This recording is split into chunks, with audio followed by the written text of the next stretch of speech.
Gusto mo din bang mawala ng stress sa mukha mo? Bumata ka tingnan at mawalang eye bags na dahilan ng pagpupuyat sa maling tao. Ay, charot lang. Eye bags na dahilan ng trabaho or dili kaya naman sa panonood lang dyan ng K-drama. O diba? Relate ka no? That's normal. Ako din dati, ha?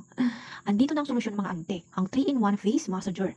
Di battery pala siya. Akala ko din dati rechargeable. At grabe naman. Ang tagal ko na gets na hindi pala siya pinipindot pag ino-on siya. May arrow pala siya para i-on, i-off, and i-open. Hay nako. Sa excited kasi di na nagbasa ng instruction sa box. Grabe, natawa talaga kami dito ng part. Bale, naglagay na din pala ako dito ng moisturizer. Simulan na natin. Bale, ito daw yung neck massage, sabi ng box. Pero sa mga napanood ko dito is pwede sa mukha. Dito pala, inuna ko yung right face ko para makita ko ang difference ng na-massage at hindi. Kasi itong massager na to mga ante, nababanat niya yung face natin. And pinapabata niya tayo. Kaya naman, nakatipid pa tayo sa mga massage salon, di ba? Kasi lahat ngayon nagmamahal na mga ante. Ako na lang hindi. Ay, char.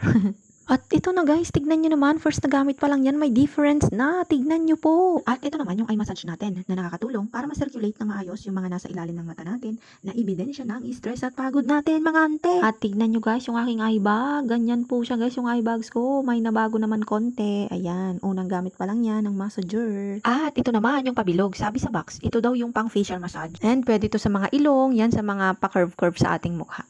At nabanat na nga yung face ko mga ante, nasa yellow basket order ka na ante.